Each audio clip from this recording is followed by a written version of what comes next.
دونالد ترامپ در حالی به سفر خود به منطقه که 3 تریلیون دلار عایدی برای اقتصاد و کارتل‌های تسلیحاتی آمریکا داره افتخار میکنه که قرار نیست تعهدی به 3 کشور مقصد این سفرها بده. دونالد ترامپ رئیس جمهور آمریکا سفر منطقه‌ای خودش به خاورمیانه رو با سفر به ریاض به عنوان دومین مقصد سفرهای رسمی وی در دوران ریاست جمهوریش آغاز کرد و قرار بعد از ریاض به قطر و امارات متحده عربی سفر کنه.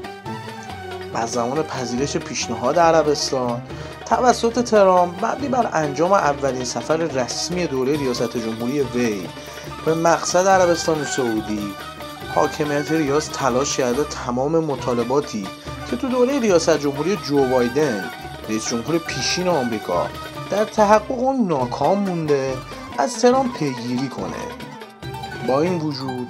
شانس با سعودیا همراه نبود و با سفری که دونالد ترامپ در پی مرگ پاپ فرانسیس رهبر کاتولیکای جهان به ایتالیا انجام داد، سفر به عربستان دومین سفر خارجی ترامپ تلقی شد.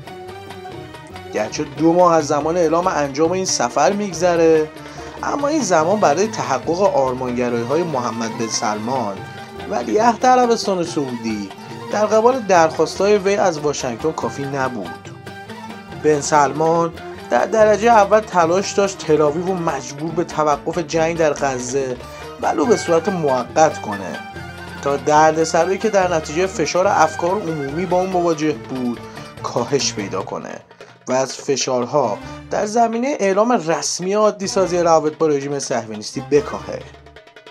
بن سلمان همچنین به دنبال تصویب توافقنامه دفاعی با آمریکا و تصویب برنامه اتمی این کشور و همچنین متعهد کردن اسرائیل به روند پذیرش دولت فلسطینه، اما قطعاً وی نمیتونه چنین تضمین‌هایی رو از ترامپ و نتانیاهو دریافت کنه. گرچه ممکنه دونالد ترامپ به صورت شفاهی اعلام کنه که از عربستان در هنگام حملات خارجی دفاع خواهد کرد. گرچه ممکنه آمریکا با غنیسازی اورانیوم تو عربستان سعودی و استفاده اون تو زمینه تولید انرژی موافقت کنه، اما گزارش‌های آمریکایی حکایت از اون داره که کاخ سفید اجازه استفاده از برنامه اتمی تو اهداف نظامی رو به ریاض نخواهد داد و تلاش خواهد کرد محدودیت چرخه غنیسازی اورانیوم رو حفظ کرده و بازرسی دقیقی از سوی آژانس بین‌المللی انرژی اتمی از این کشور انجام بده. به این ترتیب درست مانند سفر قبلی ترامپ در این سفر نیز چیزی عاید سعودی‌ها نشد و مقامات ریاض تنها چند وعده و وعید و تمدید از سوی ترامپ رو دریافت کردند، چرا که غیر از پول چیزی ندارن. درست مثل دفعات قبل که آمریکا گرچه وعده‌هایی رو به عربستان سعودی داده بود، اما در برابر حملات گسترده یمنی‌ها به تأسیسات نفتی آرامکو سکوت کرد. دونالد ترامپ این بار تو شرایطی وارد منطقه شد که تعهداتی بالغ بر 3 تریلیون دلار برای عربستان و دیگر متحدان عرب خود به همراه داره. لذا طبیعیه که به میزان اموالی که عربستان متعهد به تزریق اون به اقتصاد آمریکا میشه افتخار کنه، چرا که حجم این مبلغ 2 برابر مبلغی که تو سفر گذشته از سعودی ها دریافت کرده. ریاض در این رابطه قول سرمایه گذاری 1 تریلیون دلاری در اقتصاد آمریکا طی 10 سال آینده رو داده که بالغ بر 100 میلیارد دلار از این مبلغ برای خریدهای تسلیحاتی استفاده میشه. ترامپ بعد از دیدار با ولیعهد عربستان سعودی به دوحه سفر خواهد کرد و در اونجا از قرارداد میلیاردی خرید هواپیماهای شرکت بوئینگ توسط مقامات قطر و همچنین خرید پهپادهای نوع MQ-9 ریپر که اخیراً به وفور توسط یمنی‌ها ساقط شده به ارزش 2 میلیارد دلار رونمایی خواهد کرد. قطری‌ها هم پیش از این از طرح خودشون برای سرمایه‌گذاری گسترده تو بخش‌های مختلف صنعتی آمریکا به ویژه هوش مصنوعی و ریزتراشه‌ها خبر دادن. علاوه بر این اونها قرار هدیه ویژه ترامپ رو که یه هواپیمای مجلل بوئینگ 747